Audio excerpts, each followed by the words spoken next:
Ano nga ba ang mga naintindihan mo sa Law of Attraction? Kung akala mo alam mo ang Law of Attraction, panoorin mo to.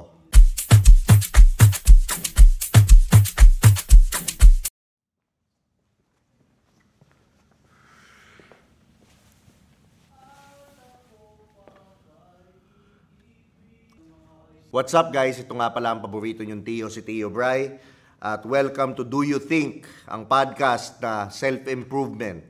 At kung gusto mo naman itong podcast na to, mag-subscribe ka na dito sa channel na to para maabot natin ang 100,000 followers by December. At syempre, don't forget to follow Instagram, TikTok, Facebook, at syempre, Spotify. I-rate nyo na rin para makatulong ito sa podcast natin. Maraming salamat sa Tritone Studios, Tritone Entertainment. Ang pag-uusapan natin ngayon ay 5 universal laws na maaaring hindi nyo pa naiintindihan about manifestation. Kasi sa manifestation, napakalawak na usapan yan. Manifestation, positive thinking. Ngayon, magdi-deep dive tayo sa 5 universal laws na kailangan nyong maintindihan para mas maging effective ang manifestation ninyo. Unang-una, siyempre, ang law of vibration. Lahat ng bagay ay energy. Lahat ng bagay may frequency. At lahat yun, kasama ka. So mag-deep dive tayo dito. It's not about what you say. It's about what you embody. Hindi ka nakaka-attract base sa sinasabi mong gusto mo, kundi base kung sino ka sa loob. So as within, as without, di ba? So yun yung as within, as without. Example, paano mo ma-attack ang pagmamahal kung sa puso mo naniniwala ka na hindi ka lovable? Kung ikaw mismo hindi mo mahal ang sarili mo, hindi mo binibigyan ng love ang sarili mo, hinahanap mo yung love sa labas, hinahanap mo sa ibang tao, hinahanap mo, ine-expect mo sa nanay mo, sa tatay mo. Yun yung usual na alam ng normal na tao. Pero ito tinuturo ko kung ano ba talaga yun. Ang love kasi hindi mo siya ine-expect from other people. Ine-expect mo siya galing sa sarili mo.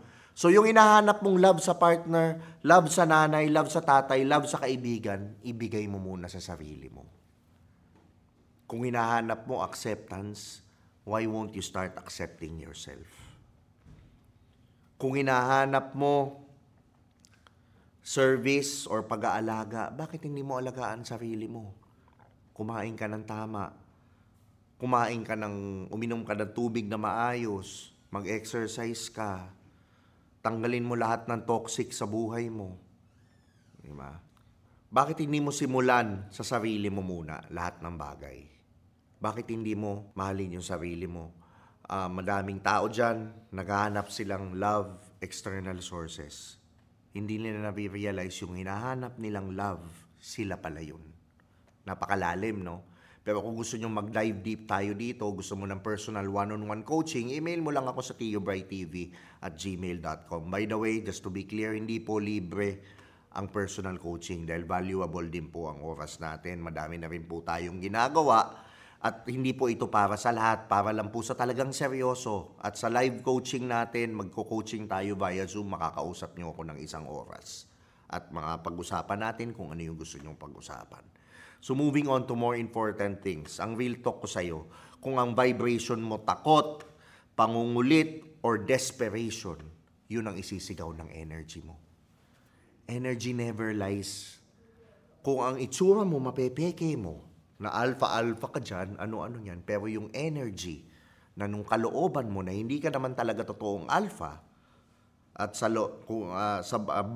bagkus hindi ka totoong alpha at bagkus insecure ka palang lalaki, alpha-alphahan ka lang, 'di ba? Sa loob mo people pleaser ka rin, gusto mo lang makuha yung mga approval ng peers mo, sumisingaw yun, hindi mo kayang itago yun. Ako nandun ako sa sa time ng buhay ko na alam ko na ang energy ng bawat tao. Pag mag-usap pa lang kami, paglapit pa lang, alam ko na kagad kung dapat ba siya sa akin o hindi siya dapat sa akin. And both are okay. Kasi, to be honest, kailangan nating tanggapin na hindi tayo para sa lahat. Kailangan nating tanggapin na hindi lahat magugustuhan tayo. The faster you embrace this reality, the easier life will get for you. So, yun lang ang masasabi ko. So as within, so without. Yung reality mo sa labas, okay, yun yung law of vibration. Yung reality mo sa labas, it's because it is what's happening inside of you. Ang nangyayari sa labas, mirror yan. Actually, mirror. Para kang umarap sa salamin. Halimbawa, umarap ka sa salamin, nakita mo, yung taong yun nakasimangot. Ingingiti mo ba yung salamin? Hindi, di ba? So, anong gagawin mo? Ikaw muna yung ngingiti. Then, saka lumingiti yung reflection. Same as sa mundo. Ikaw muna yung magbago, ayusin mo yung internal mo, pagandahin mo yung internal mo, ihil mo yung nervous system mo, and then magbabago yung reality mo. Ganun siya nag-work. Ganun kasimple. Kung ano yung nasa loob mo, yun ang mangyayari sa labas mo. So, kung pangit ang nangyayari sa buhay mo ngayon, tanungin mo ngayon sa sarili mo, aminin mo na utang na loob. Tanungin mo, ano ang nangyayari sa loob ko at anong lessons ang tinuturo nito sa akin para mahil ko itong trauma or mahil ko yung sarili ko. Yun ang kailangan mong tanungin. Tigilan mo na yung pag-victim mo. Tigilan mo na yung, why do bad things happen to good people? Tigilan mo na yan. Tanungin mo na lang siya, ano bang tinuturo mo sa akin ngayon? So second is law of action. Napaka-importante nito. Walang pagbabago kung hindi ka gagalaw. Simple lang eh. Di ba, didiscuss ko rin sa inyo, ang motivation, ang daming tao naghihintay ng motivation. Pero hindi nila alam, yung motivation, hindi yan dadating kung hindi ka gagalaw. Kailangan, galaw muna bago ka ma-motivate. Move. When I say move is do something. Exercise, whatever, do something. Pag nade-depress ka, just move. Do something. Pansinin nyo nung pandemic, ang daming low vibe na tao. Bakit? Tinakot eh. Kinulong sa bahay eh. Bawal gumalaw. Kasi yung hindi paggalaw is the lowest form of vibration. Nakaka-low vibe yan. Kaya nga nakakatakot ngayon. Lahat kasi madali na eh. Gusto mong pagkain, sige, diyan ka lang sa upuan mo, huwag kang gagalaw, may grab. Diba? Gusto mo ng ganitong content, huwag kang gagalaw dyan. Hindi mo napapansin ang programming na ng mundo, hindi tayo gagalaw. Lahat malapit, lahat madali. Pag hindi ka gumalaw, mababa ang vibration mo, ma-attract mo, mababang vibration din, and higit sa lahat, you're prone to mind control. So kasi nga naman, pag lahat tayo high vibration, hindi na nila tayo makokontrol. So nakikita nyo na, di ba, hack yun. So deep dive ko lang dito, positivity without action is spiritual bypassing. Ang daming ganyan tao. Binabypass yung pain, binabypass yung proseso, ina-avoid yung pain. Bago ka maging tunay na enlightened at gising, mahil mo yung mga trauma mo, hindi mo kailangang i-bypass yung spiritual na part eh. Naihil mo yung trauma mo. Yung pain mo, i-feel mo muna para mahil mo. Hindi ang tinatakasan mo through alak, drugs, babae, bisyo, na sinisira mo lang ang vessel mo. Manifestation is actually co-creation. Ikaw ang instrumento. You're co-creating with the universe or with God or with Jesus o kung sino man tawag mo sa Kanya, Allah, Brahma, di ba? We are all one at iisa lang ang gumawa sa atin. Hindi sapat ang thinking, kailangan din ang doing. Di ba? Ako, gusto ko lang mag-share ng experience ko na kailangan aligned action. Hindi ko siya tinatawag na work, aligned action. Like for example, ako gusto kong maging magaling na podcaster. Gusto kong makahelp sa paggising ng mga lalaki. Anong ginagawa ko? Ginagawa ko lang yung day to day. Nagsushoot ako ng podcast.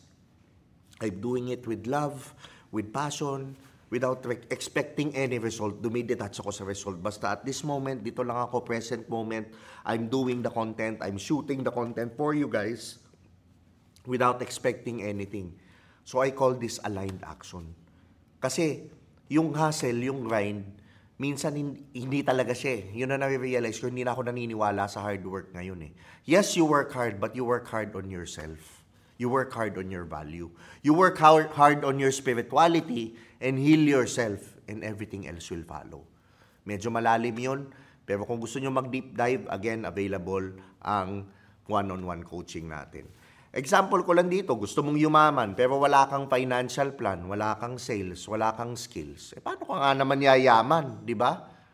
Ilang taong ka na nagwi-wish pero wala kang ginagalaw. Ang daming tao niyan yung analysis paralysis. Parang ang hirap eh. Ang daming tao, ang daming plano. Pero hindi nag-execute ng plano.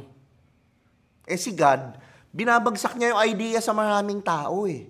At kung sino yung mag-execute ng idea na yun, sa kanya yung idea. Yun na nagwawagi.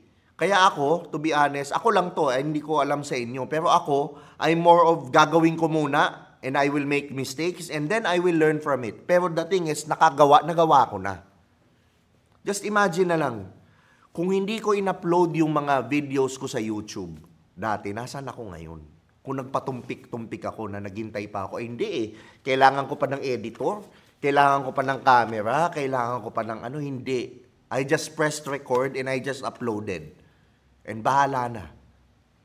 Ganun ako mag-isip. Hindi ko alam kung ano yung nag-work sa inyo. Pero kung meron kayong mga suggestions, i-comment nyo naman sa baba para mabasa ng mga tao. Mag-sharean tayo, magtulungan tayo dito. At ang pangarap na walang kilos ay pantasya lang. Kailangan mong tanggapin yan. Ang daming dreamer, ang daming nangangarap. Pero pantasya lang. Wala naman silang ginagawa. Puro lang sila pangarap. Diba? Hindi sinabing ang law of manifestation, hindi yan yung hindi ka gagalaw. Kailangan may aligned action dun sa gusto mong goal. When I say aligned action, you follow the excitement. And detach yourself from the outcome, from the resulta, from the money, from whatever. But follow it. Stay in the present. Okay, gumawa ako ng video ngayon. Mahal na mahal ko yung ginagawa ko. You do it with love. You do it with passion. Gaya ng ginagawa ko ngayon sa harapan nyo. Ngayon, number 3 naman, law of identity. Ito yung hindi tinuturo. Usually. You don't attract what you want. You attract what you believe you are. So, ano ibig sabihin nito? Hindi ka makakamanifest ng buhay na hindi aligned yung nervous system mo, na hindi ka feel safe receiving. Ang universe kasi, hindi nagre-respond yan sa salita. Nagre-respond yan kung sino ka sa kalooban mo. For example, gusto mo ng success, but deep down, hindi ako karapat-dapat. Ito yung tumatakbo sa subconscious mind mo. Paano yun? Ano ibig kong sabihin nun? Kasi sinasabotage mo, dinidelay mo. You're attracting something toxic disguised as success. So ano ibig kong sabihin nun? Kung sino ka, yun ang ma-attack mo. Di ba naalala nyo sa huling video ko, yung turo sa akin ni Nomer Mindmaster, di ba? Shout out sa iyo, brother, miss na kita. Yung triple B, di ba? Believe, behave, become. Diba? Believe, maniwala ka. Diba? Behave, umakto ka ng ganun. Kung ano yung gusto mong yumaman, kailangan ngayon mayaman ka na. Feeling mo mayaman ka na. Wala kang doubt. Kumikita ka na ng ganito kalaking pera. Ngayon pa lang, buo ka. May jowa ka. Okay, okay lang. Doon mo ma-attract yun. Then you become. To be honest, sa totoo lang kasi, ang manifestation for me, is all about certainty. Meaning, certain ka na mangyayari sa iyo to no matter what at maaabot mo to, mangyayari to no matter what at naniniwala ka no matter what the outside world tells you. So kung yung labas mo, sinasabi sa iyo imposible, hindi mo sila pinakikinggan, it's your ability to shut them down and be sure and be certain that you have God with you. And when you have God with you, hindi ka niya pababayaan. And to be honest, si God, lahat ng gusto natin, gusto niyang ibigay. Pero ang problema, hindi niya maibigay sa iyo kasi yung vessel mo hindi ready. Pag binigay niya sa iyo, mawawasak ka kasi. Sabi nga ni Coach Russ dun sa podcast, kung panoorin nyo ngayon, yung podcast ko with Coach Russ, sinabi niya, bigyan ka ng airplane ngayon. Gusto nga niyang bigyan eh. Bigyan ka niya ng airplane ngayon. Ngayon, sa estado mo ngayon, biglang ka na ng aeroplano. Diba? Tatanggapin mo. Siyempre, tatanggapin mo. Ngayon, saan mo ipapark? Anong ibig ko sabihin? Hindi ka ready. Hindi ka ready. So, anong kailangan mong gawin? You expand your vessel. I-expand mo yung container mo. I-improve mo yung sarili mo. Para alam mo sa sarili mo mismo at naniniwala kang you're deserving of 1 million pesos a day. Hindi imposible yun. Ang dami ko na nakakasalamuha ngayon kumikita ng ganun. Pero dahil kasi, ready sila to receive. Malaki ang container nila. And Kaya mong kumita ng ganun nang hindi ka gumagawa ng illegal. Maniwala kayo sa akin. Maling mindset yung ang mayaman may illegal na ginagawa. Hindi. Napakarami ko nang na-meet na mayaman, wala silang illegal na ginagawa. Tumutulong pa, pero sobrang yaman. So, kailangan i-heal nyo yung mga wounds na yun. Yung mga wounds na money blocks. Kasi yan, humaharang yan sa mga manifestation nyo. At ang pinaka-final, di ba, isa sa mga pang-apat pala, hindi pa pala final, the law of cause and effect. Ang bawat ginagawa mo may balik. Dito madaming bumabagsak. Kailangan malaman nyo na lahat ng ginagawa mo, lahat ng desisyon mo ay may consequences. Hindi pwedeng panay manifest tapos toxic yung habits mo. Diba? Ang universe, like I said a while ago, it mirrors you. Not your goals, but your integrity. Kung sino ka ba talaga sa loob.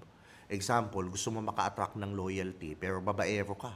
Hindi ka marunong tumayo sa salita mo. Eto meron akong kwekwento sa inyo. May kaibigan ako. Yung girlfriend niya, sobrang selosa. Sobrang selosa, sobrang toxic, sobrang... Laging kung tumingin lang siya sa babae, galit na. Sinabi ko sa kanya, bro, it's not about you, it's about her. What do I mean? Ibig ko sabihin, kaya yan nagseselo sa'yo kasi ganun siya. Ganun siya.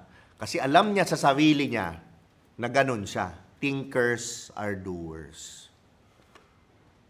Proven fact. Nangyari nga. Cheater nga yung babae. Di ba? Usually ganun. Yung mga taong insecure, yung mga taong ganyan, sobrang seloso, sobrang it's because ganun din sila. Kaya ang bumabalik sa kanila, chaos. Kasi yun ang pinapakawalan mo. Ang ibig ko sabihin dito, bawat bagay may kapalit. It's up to you and based on your free will kung anong pipiliin mo. If you want love, then start giving love. If you want peace, then start being peace in yourself. If you want abundance, then be abundant. Start abundance. Give abundance to other people na nangangailangan. Mamigay ka. Ipamigay mo. Huwag kang matakot at magtiwala ka sa Kanya. Ang bawat desisyon mo ngayon, may kinabukasan yan. Kahit anong dasal mo, kung baliko ang kilos mo, baliko rin ang babalik. Kasi ang dami mga tao, gusto mo kanegosyo, loyal, gusto mo maayos na tao, hindi liar, hindi cheater. Pero balik ko lang sa'yo. Ikaw ba hindi ka liar, hindi ka cheater? Mag-reflect ka. Ngayon, kung inaamin mo sa sarili mo ganun ka, baguhin mo yung sarili mo.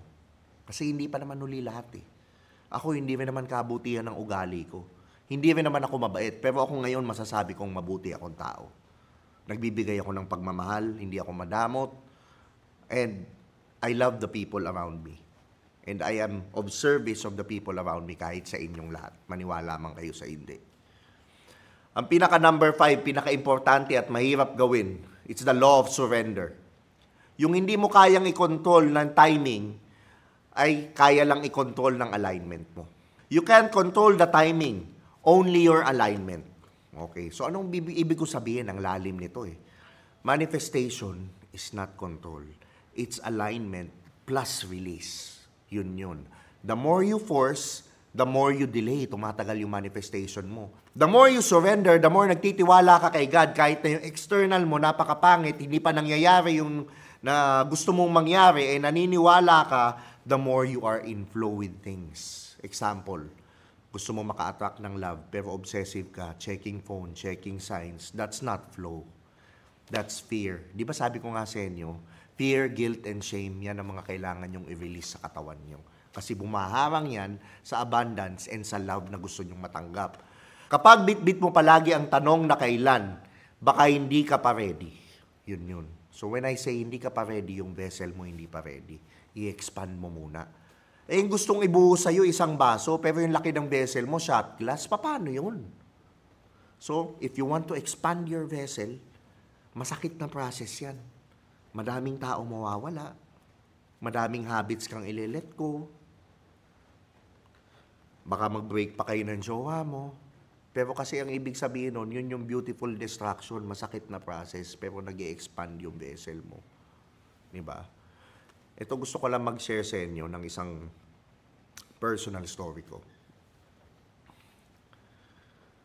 2021, bagsak sa akin lahat. Bagsak sa akin lahat. Nawala yung relationship. Yung girlfriend ko, mahal na mahal ko noon. Pinagpalit ako sa iba. Napaalis ako sa bahay kasi puro kabastusan daw ako sa internet. Hindi gusto ng hindi align.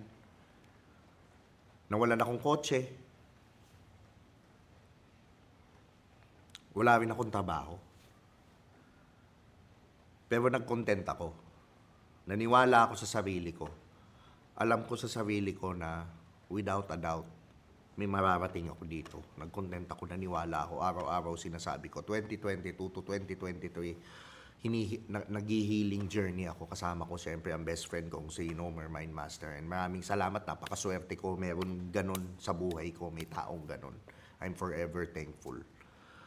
Lagi lang niya sinasabi sa akin, Bray, ang ganda ng kwento mo. One day makukwento mo yan. One day madami kang may inspire. Kumapit ka lang. So, anong ibig sabihin nun? Akala ko, nawawasak yung buhay ko at that time. Pero yung akala mong nawawasak, hindi pala nawawasak yun. Umaayos ka pala. Ito ngayon yan. Fast forward tayo ngayon. Na-realize ko kaya pala ako nawalan ng trabaho.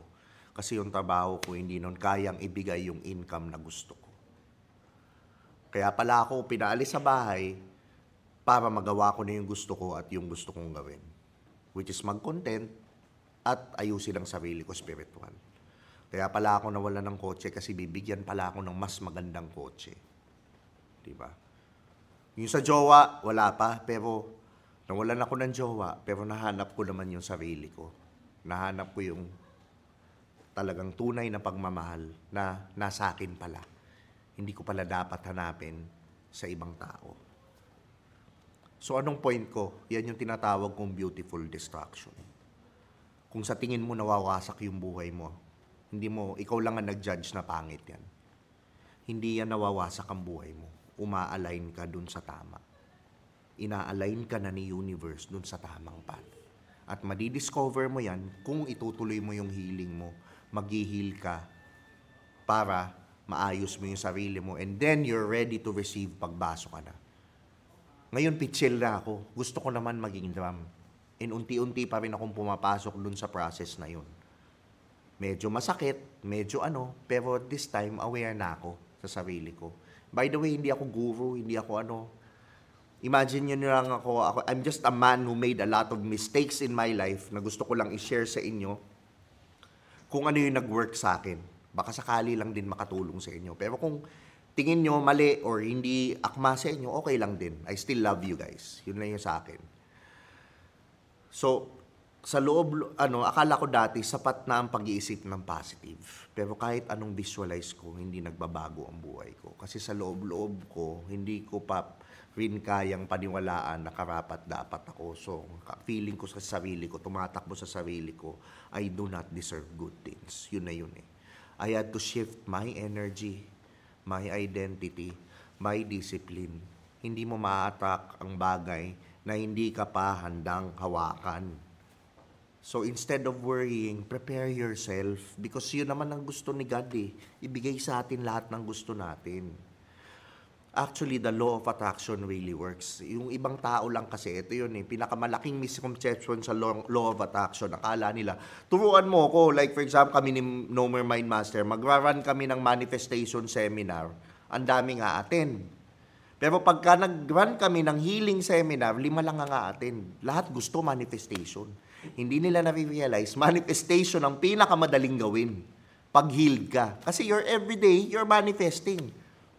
But the question is, what are you manifesting? Are you manifesting opportunities or are you manifesting problems? So yung law of attraction, hindi kasi siya nagwo-work kung fake ka or sa fake self mo. Nagwo-work to sa lalaking totoo na sa sarili, totoo yung mga galaw mo at totoo yung mga hangarin mo. So ngayon, do you think tama ba talaga ang tingin mo sa manifestation dati? Ano yung mga false beliefs mo? I-share mo naman dun sa mga comments. at i-share mo na rin kung anong natutunan mo dito sa episode na to.